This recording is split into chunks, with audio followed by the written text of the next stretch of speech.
1974 college جانے والی لڑکیاں اچانک غائب ہونا شروع ہو گئیں 1 پر منتھ کے حساب سے۔ تقریباً آدھی رات کے بعد بنڈی ایک بیسمنٹ اپارٹمنٹ میں گھسا جہاں 18 سال کی کیرن رہتی تھی جو یونیورسٹی اسٹوڈنٹ اور ڈانسر تھی۔ بنڈی نے اس کے بیڈ سے لوہے کا راڈ نکالا اور کیرن کا سیکشل اسالٹ کیا، جس کو بعد میں ہاسپٹل لے جایا گیا جہاں وہ 10 دن تک انکانشیس رہی، لیکن قسمت سے بچ گئی۔ With the permanent brain damage کے ساتھ ساتھ اس کے ہیئرنگ اور دیکھنے کی صلاحیت پر بہت برا اثر پڑا۔ فیبروری 1، 1974 بنڈی پھر ایک بیسمنٹ اپارٹمنٹ میں داخل ہوا جہاں پر 21 سال کی لنڈا رہتی تھی۔ بنڈی نے لنڈا کو اتنا مارا کہ وہ بے ہوش ہو گئی۔ پھر بنڈی نے اس کو بلو جینز اور وائٹ بلاؤز کے ساتھ بوٹس پہنائے اور اپنے ساتھ لے گیا۔ بنڈی نے اس کا ریپ کرنے کے بعد اس کو مار کر اس کی باڈی کو پھینک دیا۔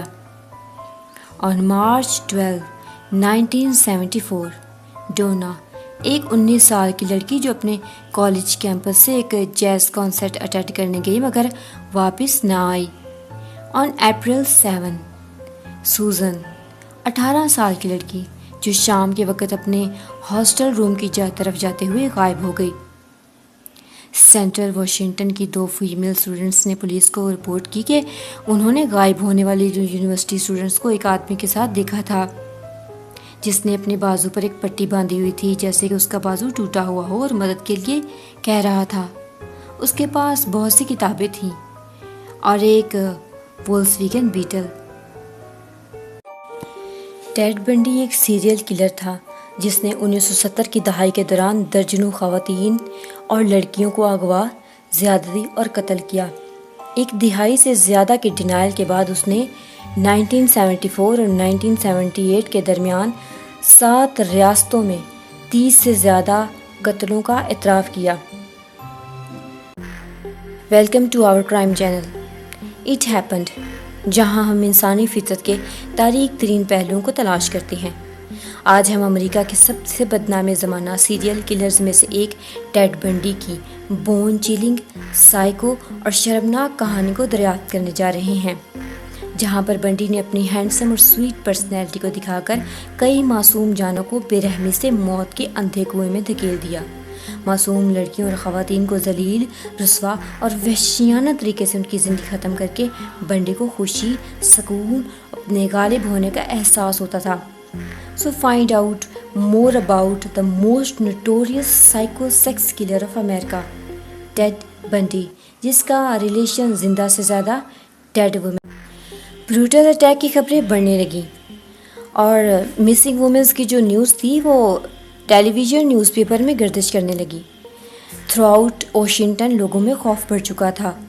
عورتوں کا لفٹ لے کر سفر کرنا تیزی سے کم ہو گیا تھا۔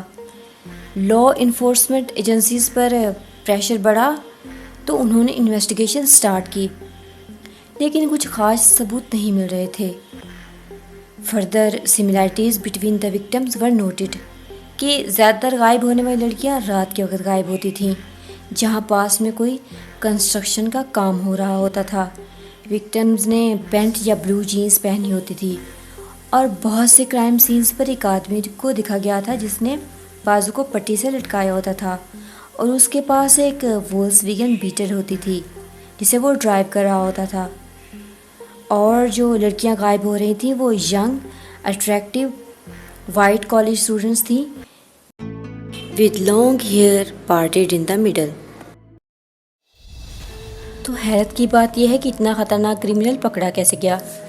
تو یہ اپنی ہی ایک بیوقوفی کی وجہ سے پکڑا گیا، کیونکہ یہ ویسے تو اپنے جرائم کو اتنی صفائی کے ساتھ کرتا تھا کہ پیچھے کوئی ثبوت نہیں چھوڑتا تھا۔ یہ بات ہے اگست 16، 1975 کی، جب پیٹرولنگ کرتے ہوئے پولیس والے جس کا نام ہیور تھا، اس نے ایک وولکسویگن بیٹل رات کے 3 بجے ایک گھر کے باہر کھڑے کرتے ہوئے دیکھا۔ جب ہیورڈ اس وولکسویگن کی طرف بڑھا تو بنڈی نے گاڑی کو تیزی سے بھگا دیا۔ پولیس والے نے کار کا پیچھا کیا اور کار کو روک لیا۔ بنڈی نے کہا، کیا مسئلہ ہے آفیسر؟ تو پولیس والے نے کار کی تلاشی لی تو بہت ہی عجیب سی چیزیں ملیں، جیسے کہ ہینڈ کفس، این آئس پک، ایک اسکائی ماسک، فلیش لائٹ، سم ٹریش بیگز، گلوز اور ایک پینٹی ہوز جس میں سوراخ کر کے ماسک بنایا ہوا تھا۔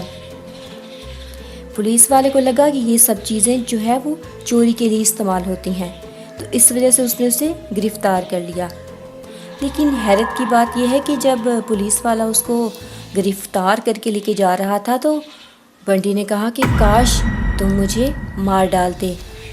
پولیس والے کو کیا پتا تھا کہ جس کو وہ ایک چور سمجھ کے گرفتار کر رہا ہے ایکچوئل میں وہ ایک most wanted American serial killer Ted Bundy تھا۔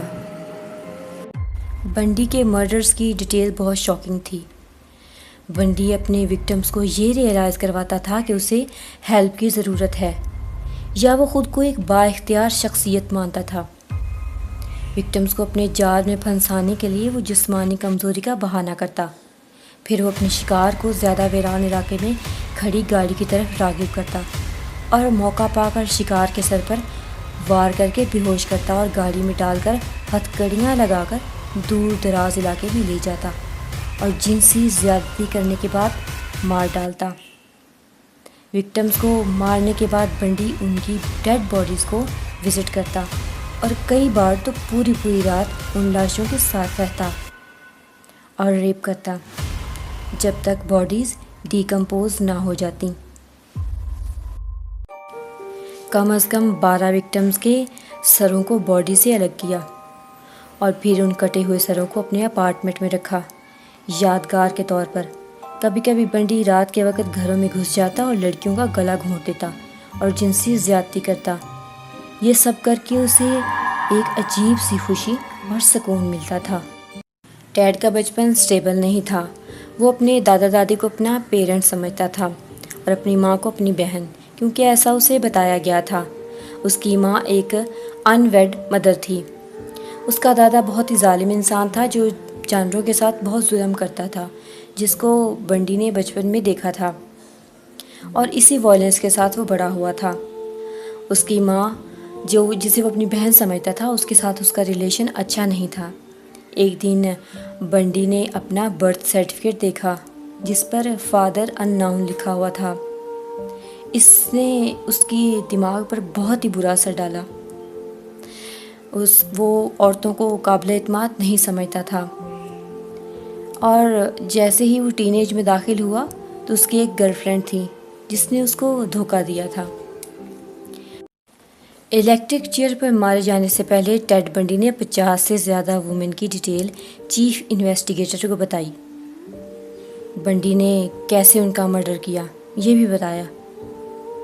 بنڈی نے ایک اور شاکنگ چیز بھی بتائی کہ کیسے کم عمری میں اس کا ایکسپوجر اڈلٹ کانٹینٹ پورنوگرافی کی طرف ہوا جبکہ وہ اتنا میچور نہیں تھا۔ اس ایڈکشن نے اس کے مائنڈ کو وائلنٹ بنا دیا، جو کہ ایک وجہ تھی اس کے وحشیانہ مرڈر کے پیچھے۔